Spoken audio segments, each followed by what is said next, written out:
नमस्कार दोस्तों, आप सबका स्वागत है हमारे YouTube चैनल पर। ई श्रम कार्ड के माध्यम से भारत सरकार ने अब बहुत बड़ी घोषणा की है। ई श्रम कार्ड के माध्यम से अब आप घर बैठे अनेक प्रकार के लाभ प्राप्त कर सकते हो। अब सरकार दे रही है 5 लाख रुपए से लेकर 10 लाख रुपए तक इस ई श्रम कार्ड के माध्यम से आपको लोन। यहाँ दोस्तों, अगर आप भी कोई काम कर रहे हो या कोई स्वरोजगार करना चाहते हो तो ई श्रम कार्ड अगर आपके पास बना हुआ है या नहीं बना हुआ है तो आप ज़रूर बनवा लें। ई श्रम कार्ड के माध्यम से अब भारत सरकार ने अनेक लाभ प्रदान करना शुरू कर दिया है। यानी ई श्रम कार्ड के माध्यम से आप 10 ऐसी योजनाएं हैं जिनका लाभ ले सकते हैं। तो दोस्तों, हम बात कर रहे हैं आज इसी प्रकार की एक योजना की। तो दोस्तों, आइए हम चलते हैं सबसे पहले ऑफिशियल वेबसाइट पर। ई श्रम कार्ड की योजनाओं का लाभ लेने के लिए आपको ई श्रम कार्ड की ऑफिशियल वेबसाइट पर आना है। तो दोस्तों, सबसे पहले हमें ई श्रम कार्ड ई श्रम की ऑफिशियल वेबसाइट पर जैसे ही आएंगे तो यहाँ पर आपको ministry of labour and employment की आपको यहाँ पर जो भारत सरकार का लोगो है वो दिखाई देगा। जैसे ही हम थोड़ा और स्क्रॉल डाउन करेंगे तो यहाँ पर आपको ई श्रम कार्ड अगर आपका बना हुआ है तो आपको अब बहुत ही लाभ मिलने वाला है। सरकार अब ई श्रम कार्ड के माध्यम से आपको लाभ दे रही है। और जिन व्यक्तियों का अभी तक ई श्रम कार्ड नहीं बना हुआ है वो सभी व्यक्ति इस यहाँ पर आपको पंजीकरण पूर्व रूप से निःशुल्क ई श्रम पर रजिस्टर कर सकते हैं और अपना ई श्रम कार्ड बनवा सकते हैं। इसके साथ ही हम आपको लेकर चलते हैं कि अब भारत सरकार है जो ई श्रम कार्ड के माध्यम से किन किन योजनाओं का आपको लाभ दे रही है। तो सबसे पहले आपको यहाँ पर 3 डॉट्स हैं, उन पर क्लिक करना है। जैसे ही हम 3 डॉट्स पर क्लिक करेंगे तो आपके सामने यहाँ पर इंटरफेस खुलेगा। यहाँ पर आपको 3rd नंबर पर ऑप्शन दिखाई दे रहा है योजनाएं, आपको यहाँ पर क्लिक करना है। जैसे हम यहाँ पर क्लिक करेंगे तो यहाँ पर आपको जो 2nd ऑप्शन दिखाई दे रहा है रोजगार से संबंधित योजनाएं हैं, इस पर आपको क्लिक करना है। जैसे हम इस पर क्लिक करेंगे तो आप के रोजगार से संबंधित जितनी भी योजनाएं हैं वो यहाँ पर ओपन हो जाएंगी। तो दोस्तों, यहाँ पर जो योजनाएं हैं रोजगार की योजनाएं वो आपके सामने यहाँ पर ओपन हो चुकी है। यहाँ पर आपको विभिन्न प्रकार की योजनाएं आपको दिखाई देंगी। जैसे अगर आपके पास ई श्रम कार्ड बना हुआ है तो मनरेगा से संबंधित आपके लिए जो रोजगार है वो उपलब्ध हो रहा है। इसके लिए आपको भारत का नागरिक होना चाहिए। इसके साथ ही कोई भी व्यक्ति जिसकी 18 वर्ष से अधिक आयु का है, वो ग्रामीण क्षेत्र में रहता है, वो इसके लिए आवेदन कर सकता है। इसके लिए आपको 100 दिवस का रोजगार दिया जाएगा और 15 दिवस के अंदर आपको ये रोजगार दिया जाएगा। इसके बाद में जिनके पास ई श्रम कार्ड बना हुआ है वो दीनदयाल उपाध्याय ग्रामीण कौशल योजना के अंतर्गत भी लाभ ले सकते हैं। इसके साथ ही दीनदयाल उपाध्याय अंत्योदय योजना, इसका भी आप लाभ ले सकते हैं। इसका लाभ लेने के लिए आपको कौशल प्रशिक्षण उपलब्ध करवाया जाएगा भारत सरकार के द्वारा और इसके बाद में आपको जो अपना स्वरोजगार है उसको प्रोत्साहन देने के लिए आपको कुछ लोन है जो उपलब्ध करवाया जाएगा। इसके बाद में पीएम स्वनिधि के तहत भी आप इस ई श्रम कार्ड के माध्यम से आप लोन के लिए अप्लाई कर सकते हैं। इसमें आपको 10,000 रुपए तक की कार्यशील पूंजी है, उस पर ऋण की सुविधा प्रदान की जा रही है। इसके साथ ही प्रधानमंत्री कौशल विकास योजना का भी इस योजना के अंदर आप लाभ ले सकते हैं और इस योजना का जो लाभ है वो ई श्रम कार्ड के माध्यम से आप प्राप्त कर सकते हैं। और भारत सरकार अब ई श्रम कार्ड के माध्यम से इन योजनाओं का लाभ देना शुरू कर दिया है। अब सबसे पहले हम बात करते हैं प्रधानमंत्री रोजगार सृजन कार्यक्रम की। यहां पर आपको जो पात्रताएं हैं इसमें भारत का नागरिक होना चाहिए और कोई भी व्यक्ति है जिसकी आयु 18 वर्ष से अधिक होनी चाहिए। इसके लिए आपको विनिर्माण क्षेत्र के अंदर 10 लाख रुपए और व्यापार या सेवा क्षेत्र में 5 लाख रुपए से अधिक लागत वाली परियोजनाओं में कार्य करने हेतु आपको ये ऋण उपलब्ध करवाया जाएगा। इसके लिए योग्यता है कि आपको जो उम्मीदवार है उसको कम से कम 8वीं कक्षा उत्तीर्ण होना इंपॉर्टेंट है, जरूरी है। इसके साथ ही लाभ है जो नए उद्यम स्थापित करने के लिए ये सरकार वित्तीय सहायता प्रदान करने हेतु इस योजना का लाभ दे रही है। इसके लिए अगर आप लोन लेना चाहते हो और अगर आपके पास ई श्रम कार्ड बना हुआ है तो आपको यहाँ पर आपको ऑप्शन दिखाई दे रहा है साइट विजिट, इस पर आपको क्लिक करना है। जैसे हम यहाँ पर क्लिक करेंगे तो आपके सामने एक नया इंटरफेस है वो ओपन हो जाएगा। यहाँ पर देखिए दोस्तों, आपके सामने जो नया इंटरफेस है, prime minister's employment generation programme यहाँ पे आपके सामने ओपन हो गया है। अब आपको ये जो नीचे फॉर्म दिखाई दे रहा है, ये फॉर्म है, आपको फिल करना है। आप फॉर्म फिल कैसे करोगे हम बताते हैं आपको।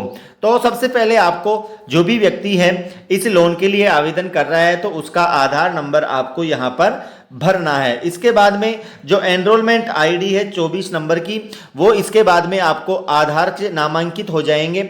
इसके बाद में अगर आपके आधार कार्ड नहीं बना हुआ है या आपने आधार के लिए अप्लाई किया है, तो उस स्थिति में यहाँ पर आप अपना 24 डिजिट का जो नंबर मिलता है, जो रसीद के अंदर आता है, वो आप यहाँ पर फिल कर सकते हैं। इसके बाद में यहाँ पर थर्ड नंबर पर आपको दिखाई दे रहा है, यहाँ पर आपको आवेदक का नाम है वो आप करना है, श्री, श्रीमती, कुमारी या मिस, आप जो भी है वो लगा सकते हैं। और इसके बाद में आपको यहाँ पर आवेदक का नाम फिल करना है।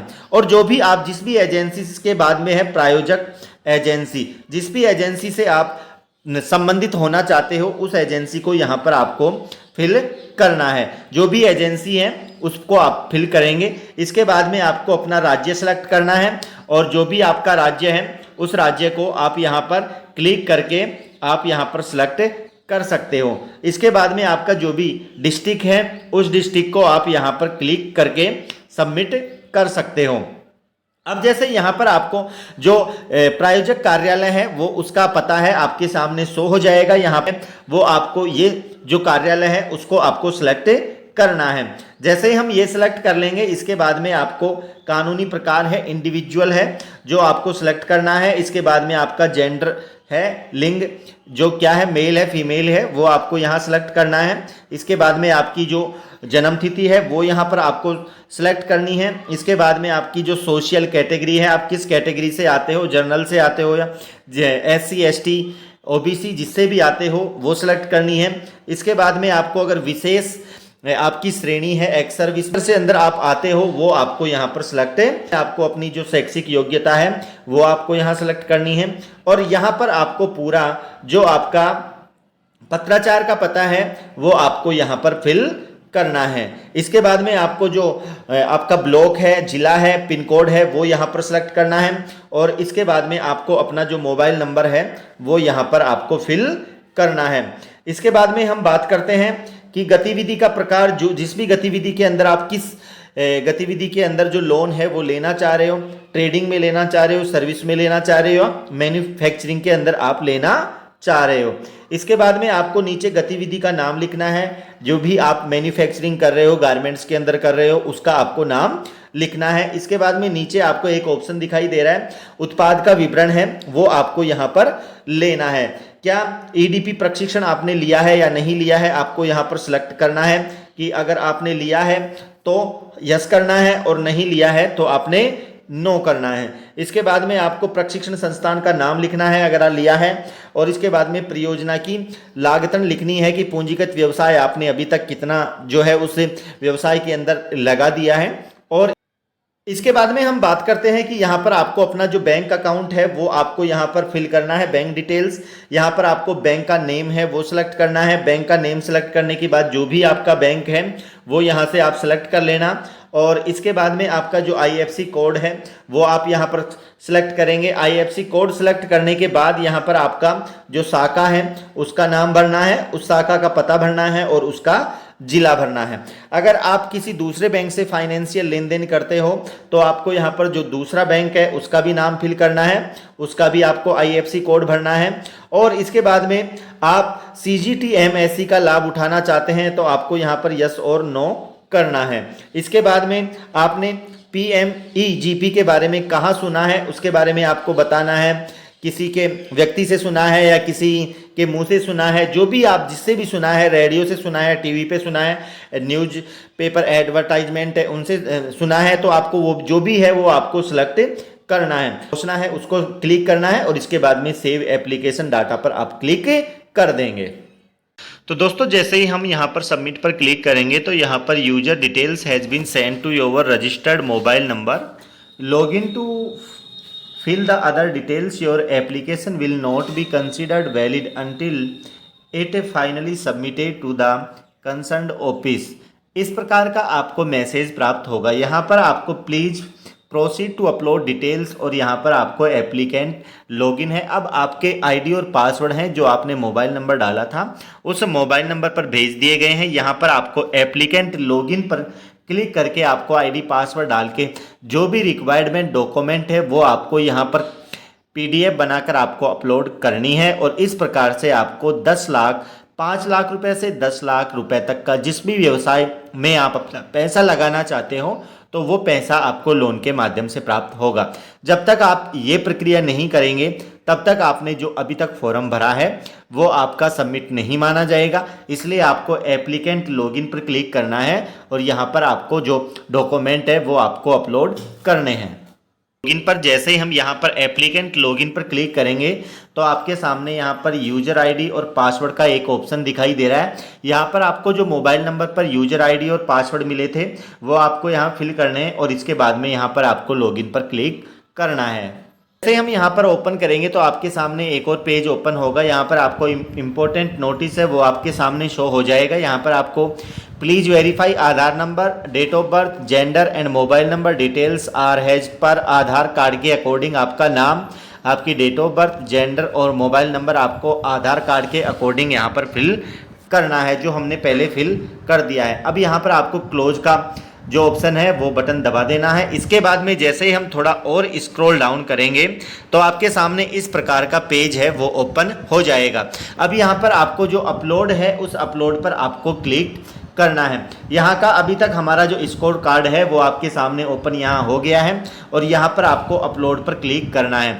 जैसे हम अपलोड पर क्लिक करेंगे तो यहाँ पर आपको जो डॉक्यूमेंट्स है रिक्वायर्ड डॉक्यूमेंट्स वो यहाँ पर आपको फिल करने हैं। सबसे पहले आपको पासपोर्ट साइज फ़ोटो चाहिए। इसके बाद में आपको प्रोजेक्ट फाइल आपकी समरी है वो आपको केबी के अंदर आपको बनाकर वो पीडीएफ है वो यहाँ पर अपलोड करनी है। इसके बाद में रूरल एरिया का जो सर्टिफिकेट है वो यहाँ पर अपलोड करना है। और इसके बाद में आपको हाईएस्ट एजुकेशनल या टेक्निकल सर्टिफिकेट जो आपने प्राप्त कर रखा है वो यहाँ पर आपको क्लिक यहाँ पर आपको सबमिट करना है। जैसे ही हम थोड़ा और आगे यहाँ पर ये डॉक्यूमेंट्स है वो सबमिट करने के बाद आपको यहाँ पर जो फाइनल सबमिशन है वो यहाँ इस पर क्लिक करना है। जैसे हम फाइनल सबमिशन पर क्लिक करेंगे तो यहाँ पर आपका जो फॉर्म है वो सीधा इस योजना की पात्रता है वो यहाँ योजना की पात्रता के लिए चला जाएगा और यहाँ पर आपको जो लोन है वो उसकी प्रक्रिया है वो शुरू हो जाएगी। इस प्रकार से आपको ये लोन प्राप्त हो सकता है। तो दोस्तों इस प्रकार से ई श्रम कार्ड बना हुआ है।